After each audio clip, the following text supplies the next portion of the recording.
Okay, estimation of parameters. One of the main tasks of statistical inference is the estimation of population parameters from the available sample statistics, which are also called estimator. Okay, so already you know what is population and what is sample. Okay, so suppose mu, sigma are the parameter, sample mean, standard deviation, these are the statistics. So with the help of means, sample mean, we can estimate the population mean. With the help of standard deviation, sample standard deviation, we can estimate the population standard deviation. Okay. Now there are three types of statistical estimations: judgment estimation, point estimation, and interval estimation. Okay. So this particular mean, this is called point estimation. Okay. And in this particular video, we will talk about the interval estimation in detail. An estimate of a population parameter specified by two values, lower and upper, between which the parameter may lie, is called interval estimation of the parameter. Interval estimation is better than the point estimation because it indicates the range or precision of the estimate. Interval estimation has an interval called confidence interval, which consists of an upper confidence limit and lower confidence limit, and we assign a probability that this interval contains the true population. Now, the probable range of values for the unknown population parameter is called confidence interval. So what is confidence interval? The probable range of values for the unknown population parameter is called the confidence interval. If we report a point estimate, we probably won't hit the exact population parameter. On the other hand, if we report a range of probable values, we have a good shot at capturing the parameter. The width of the confidence interval is influenced by sample size and the variance in the population. If any sample statistics follows a certain distribution, then that is the guarantee that the computed statistic will be representing the population parameter. Therefore, if any sample statistics follow a certain distribution, then what is the guarantee that the computed statistic will be representing the population parameter? Therefore, we want to have a certain range of confidence in our estimate, and the statistic should lie within the range and that confidence range. Next, when to use which type of parameter estimation? The following table shows the when to use which statistics. When population distribution is known. Population distribution, okay, population standard deviation, sample size n, and the statistic. Clear? So if it is normal, if the population distribution is normal, and if the standard deviations, population standard deviation is known, and sample size is more than 30, okay, more than 30, yes, then we have to use Z statistic. Okay. Similarly, if it is normal and if it is known and it is less than 30, then also you can use Z statistic.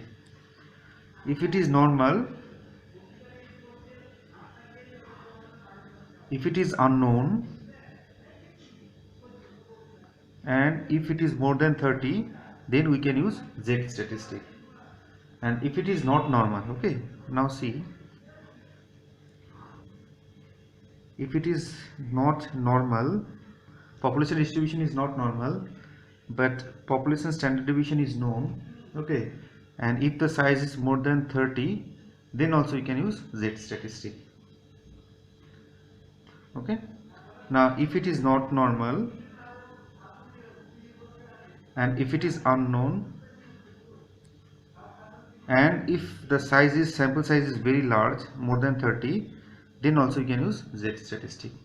But if the sample size is population distribution is normal, okay, and population standard deviation is unknown and sample size is small, say less than 30, then we have to use t statistic. Okay, but if it is not normal, okay, not normal, known, and sample size is no, so we can't use any statistic. Similarly, if it is not normal, if it is unknown, okay, and if it is less than 30, then we can't use any statistics. Okay. Okay, next,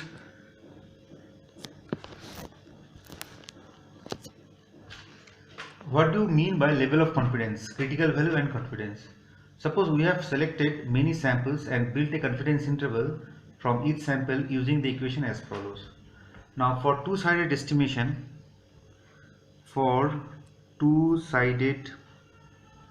estimation, we use the formula point estimation estimator plus minus z alpha by 2 into standard error of point estimator. Okay, so suppose if it is point estimator is mean, sample mean, z alpha by 2, standard error of point estimation, say x bar. Clear? So if assume alpha is equal to 5%, then critical value z alpha by 2 is 1.96. Okay, so it is x bar 1.96. Now you can remember z statistics statistical value, okay, for the single mean, x minus mu sigma by square root of n, okay, or x minus mu is by square root of n if sigma is not known and if the sample size is very large. So this is nothing but our statistical error. Clear? So here you can write, so statistical error is sigma by square root of n or is by square root of n. So here you can write is by square root of n. Similarly, left-sided estimation. So for left-sided estimation, the formula is point estimator minus z alpha into standard error of point estimator. Okay, and infinite. So if it is small, if point estimator is mean, then x bar minus z alpha into standard error estimation is what? Is by square root of n, and the actual mean will lie in between minus infinity plus infinity to this particular value. For the right sided estimation, so for the right sided estimation, okay, the formula is minus infinite point estimator plus z alpha, okay, standard error of point estimator.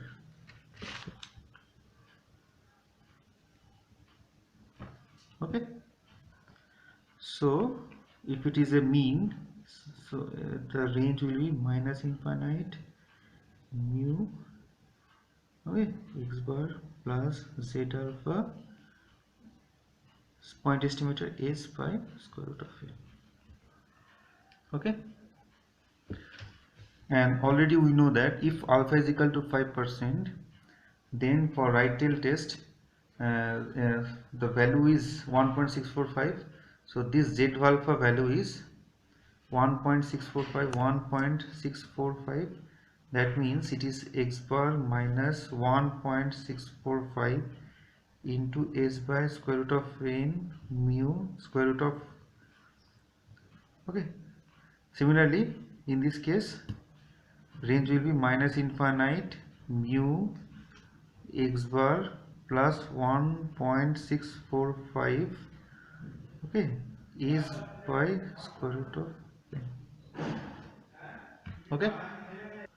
Okay, so here z alpha by 2, okay, so we can see here, so this z alpha by 2 or z alpha is a critical value and it depends on the level of confidence interval 1 minus alpha. If desired confidence is 95%, that is 95% confidence that of those interval would contain the true population parameter, then level of significance alpha is equal to 5%. So if level of confidence is 95%, then alpha is equal to level of significance is 5%. Okay, so if it is this, so 1.96 plus 1.96, so if you use alpha is equal to 5%, the level of confidence is 95%. That means the value of z alpha by 2 standard error of x bar, okay, so x minus z alpha by 2 standard error of x bar mu x bar mu is z alpha by 2 standard error, this is the interval, so it is 95%, so 95% chance that the actual mean will lie within this particular range. Okay, or we can say that we are 95% confident that actual population mean will lie in between this value to this value. Okay. Now commonly used confidence levels are 90%, 95%, 98% and 99%. By changing the critical value, we can change the confidence levels. If we want to be very certain that we capture the population parameter, then we should use a wider interval. Okay. Now commonly we select alpha is equal to 0.1, that means z alpha by 2 is 0. So assume alpha is equal to 0.1, then z alpha by 2 is equal to what? Z 0.01 by 2, that is z 0.005 and the value is 1.645. Okay. Next.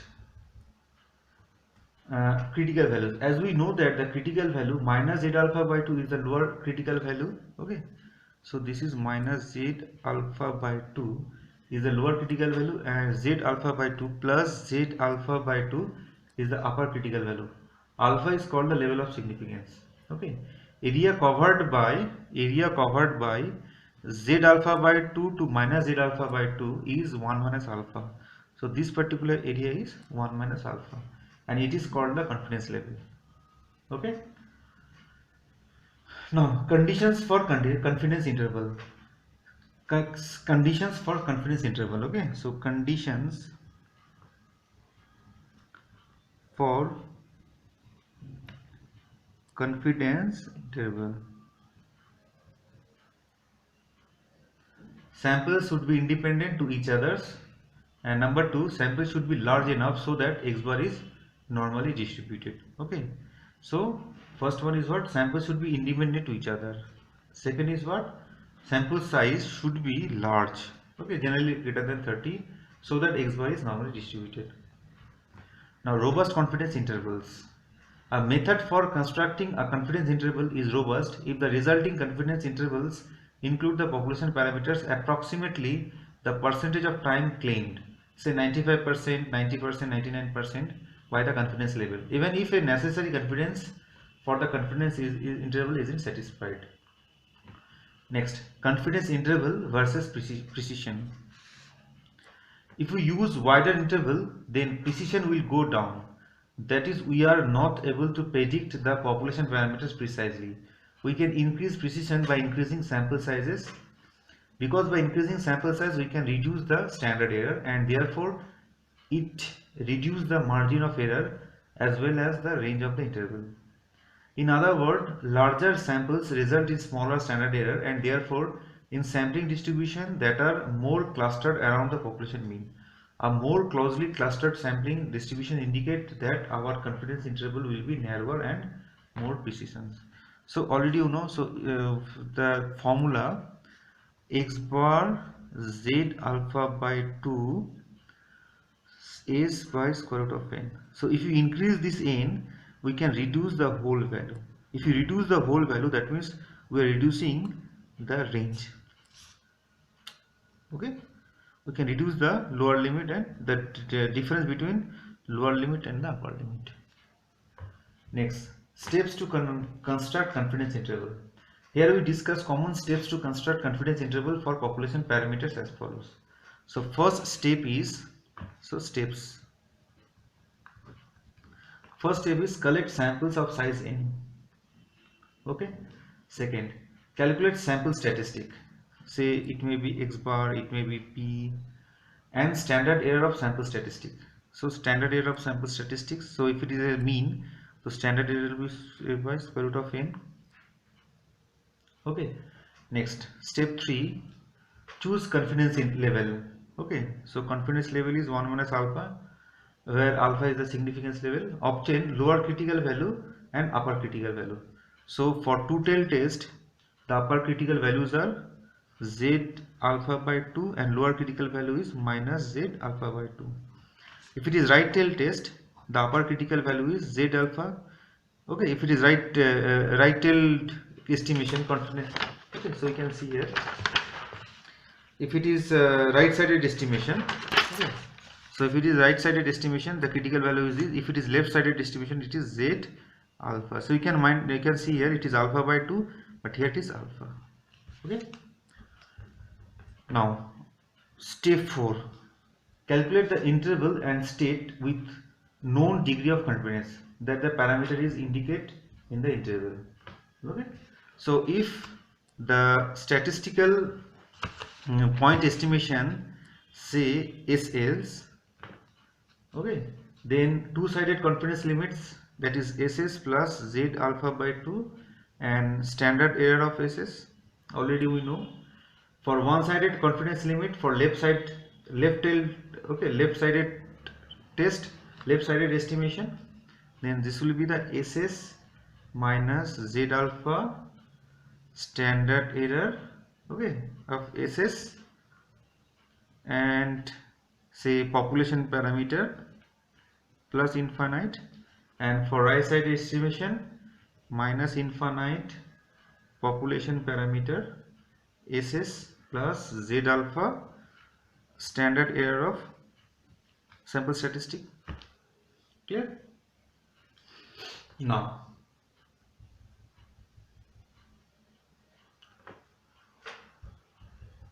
first one is, now we'll talk about different interval estimation.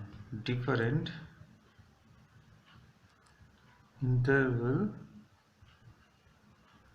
estimation. First one, confidence limits for population mean. Okay, so we want to estimate mu using the sample mean. Okay, so the general rule already we know, x bar plus minus z alpha by 2. Okay, then sigma x bar, that is the standard error. Okay, or x bar z alpha by 2 standard error x bar, okay, or x bar z alpha by 2 is by square root of n. Okay, so if n is sufficiently large, instead of using population standard deviation, we can use sample standard deviation, where z alpha by 2 is the critical value. Okay, and already you know how to get the critical values.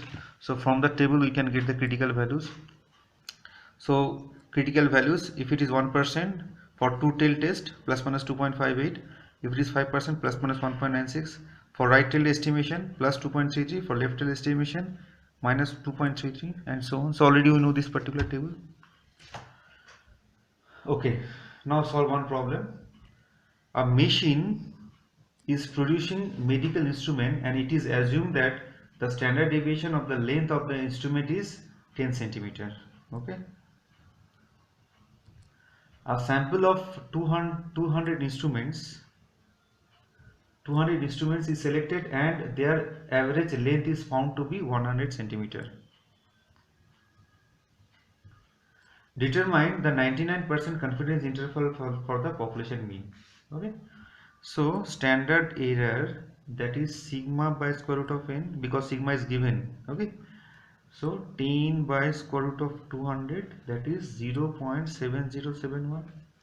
Okay, 99% confidence interval, that means alpha is equal to 1 minus alpha is equal to 99%, so alpha is equal to 1%, that means 0.01. That means Z alpha by 2 is plus minus 2.58. Clear? So the interval is, already you know the formula. This particular x bar plus minus Z alpha by 2, x bar plus minus Z alpha by 2 is sigma by square root of n. Okay, so the value is 100 plus minus 2.58 into 0.7071. Okay, that means 98.175 to 101.824. Okay, hence the required confidence interval for the mean is 98.175 centimeter to 101.824 centimeter. That is, we are 99% confidence that the population mean is within the interval 98.175 to 101.825 centimeter. Clear? So here we don't know anything. We don't know anything about the population mean. We have the sample mean, we have the standard deviation, and we have the sample size. So with the help of this particular formula, we can assume that the population mean, we are 99% confident that population mean will lie in between the values, and that is the use of the interval estimation. Next, confidence limits for difference of two means. The approximate confidence limits for the difference of two means is, it's a very simple, x1 bar, x2 bar plus minus Z alpha by 2 standard error of x1 bar minus x2 bar. Clear? So standard error x1 bar, x2 bar, it's a very simple, s1 square by n1, s2 square by n2, if n1 and n2 are sufficiently large. Okay. So example, a sample of 100 bulbs from company 1, sample is 100. A sample of 100 bulbs from company 1 had an average life of 1500 hours. 1500 hours, and standard deviation is 100 hours. Standard deviation is 100 hours. Similarly, a sample of 100 bulbs. From company 2 had an average lifetime is 1200 hours and standard deviation of 110 hours. Find the 95% confidence limits on the difference in the average lifetimes of the population of the bulbs produced by two companies. Okay. So standard error x1 minus x2 bar is square root of s1 square by s1 square, that means 100 square by n1 is 100 plus 110 square by 100, and the value is 14.86. Okay, so the required confidence is x1 minus x2 bar plus minus Z alpha by 2 into standard error. Okay, so this one is x1 1500 minus x2 1200 plus minus Z alpha by 2. Assume it is confidence is 95% confidence, so Z alpha bit is 1.96, it is 14.86. Okay, If we solve it, we will get values 270.87, 329.12. Hence, the 95% confidence limits are 270.87 to 329.12 for the difference in the average lifetime of the bulbs produced by the companies. Next, confidence limits for population proportion. Estimation of population proportion mu using the sample. So, estimation of capital population proportion using sample proportion. Okay. The formula is very simple. P plus minus Z alpha by 2 standard error of sample statistic P. So please Z alpha by 2. Okay. P 1 minus P by N. So P is the population proportion. Okay. So but here population P is not known. P is not known, so instead of capital we use small p here. So p plus minus Z alpha by 2 small p 1 minus p by n. Example: a random sample of 160 families shows that 50 families have 3 or more children. Estimate the proportion of families in a town which has 3 or more children with 95% confidence interval. Okay, so given population proportion P is equal to x by n. X is what? 50 by 169, that is 0.2958.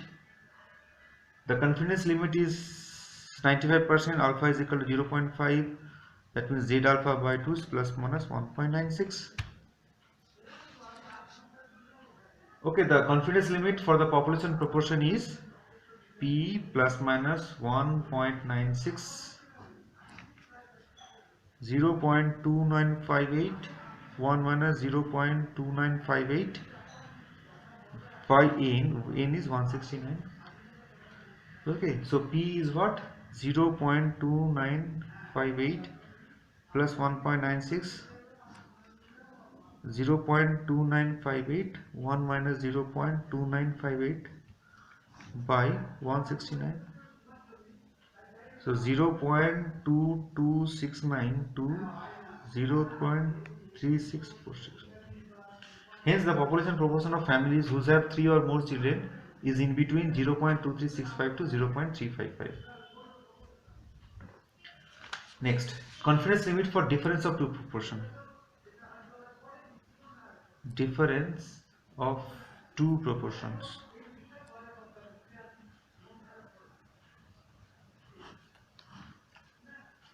The confidence limits for the difference of two population proportions are as follows. Okay, so P1 minus P2 plus minus Z alpha by 2. Okay, then P1 1 minus P1 by N1 plus P2 1 minus P2 by N2. So where P1 P2 are the two sample proportions, okay, and N1 N2 both are should be greater than 30. Now observe that sample of 100 items, okay, example, observe that sample of 100 items from machine 1 manufactures 30% defective items. Okay, so sample 1 100 items from machine 1 30% defective, so P is equal to 0.30. And sample of 120 machine 2, sample of 120 items from machine to manufacture 28% defective items. Okay, so P2 is 0.28. Find the 95% confidence limits on the difference in the proportion of the defective items from the two machines 1 and 2. Okay, so directly we can use the formula 0.30 minus 0.28 plus minus, assume alpha is equal to 5%, so plus minus 1.96. okay, and the formula is P1. Okay, P1 is 0.30, 1 minus 0.30 by N1. N1 is 100 plus P2 0.28 into 1 minus 0.28 by 120. Okay, so its value the rev is minus 0.1005 and 0.14050. Clear? So the required confidence limits for the difference of two infinite population proportions of the machine 1 and machine 2 are this to this, or you can say 0 for 0.14050. Okay. So proportion negative is immaterial, so we have converted this into 0. Video. Thank you very much.